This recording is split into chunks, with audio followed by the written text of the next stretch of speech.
নবাবের মতোই জীবনযাপন করি আমি, তাই আশেপাশে দুই একটা মির্জাফর তো থাকবই। আমি মানুষটাই এমন, আপনি বুঝতেই পারবেন না যে ভালো নাকি খারাপ। হ্যালো গাইজ, সকলে কেমন আছেন? আশা করি সকলে অনেক অনেক ভালো আছেন। তো গাইজ, আপনাদেরকে আজকে নতুন ভিডিওতে স্বাগতম। আজকের এই ভিডিওতে দেখবেন বাংলাদেশের funny content creator Umar on ফায়ারের মাসিক ইনকাম সম্পর্কে। আপনি কি জানেন তার মাসিক ইনকাম কত লক্ষ টাকা? জানি না। তাহলে চলুন জেনে নেই। तो चलिए शुरू करते हैं। উমর অন ফায়ারের main channel Umar on fire, এই চ্যানেল সম্পর্কে আজকে আলোচনা করব যে সে এই চ্যানেল থেকে কত লক্ষ টাকা মাসে ইনকাম করে। তবে এই ফানি কন্টেন্ট ক্রিয়েটর প্রত্যেক মাসে একটি করে ভিডিও আপলোড করে।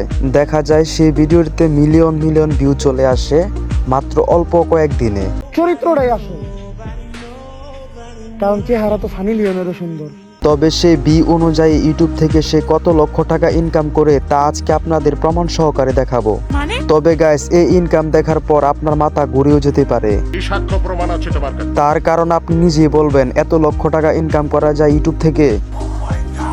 হ্যাঁ গাইস, করা যায়। চলুন প্রমাণ সহ দেখি। এটা হচ্ছে উমর অন ফায়ারের 30 দিনের একটি হিসাব, যেখানে দেখা যাচ্ছে তার সাবস্ক্রাইবার 30 দিনে বাড়ছে 1,60,000 এবং ভিউজ হয়েছে 16 মিলিয়ন এবং তার ইনকাম হয়েছে 4,000 থেকে 66,000 পর্যন্ত ডলার, যা বাংলা টাকায় পড়ছে প্রায় 79,20,000 টাকা। হ্যাঁ গাইস, একদম সত্যি, অবিশ্বাস করার কিছুই নেই, কারণ ইউটিউব থেকে এত টাকা আর্ন করা যায় মাসে। যেখানে তার একটি ভিডিও আপলোড হওয়ার সাথে সাথে মিলিয়ন মিলিয়ন ভিউ চলে আসে, সেখানে না বিশ্বাস করার কোনো কিছুই আসে না। তো গাইস, বাংলাদেশের এই ফানি কন্টেন্ট ক্রিয়েটর ভিডিও আপনার কাছে কেমন লাগে এটা অবশ্যই কমেন্টে বলবেন। শয়তান ধরার গর্জন, পৃষ্ঠা নাম্বার 14। তো গাইস, আজকের ভিডিওটি এই পর্যন্তই। আর হ্যাঁ, যদি কোনো জায়গায় ভুল ত্রুটি হয়ে থাকে তাহলে অবশ্যই ক্ষমার দৃষ্টিতে দেখবেন। জয় হোক। আর হ্যাঁ, আজকের এই ভিডিওটি এই পর্যন্তই। ভিডিওটি যদি ভালো লাগে তাহলে অবশ্যই আমার এই চ্যানেলটিকে সাবস্ক্রাইব করে যাবেন।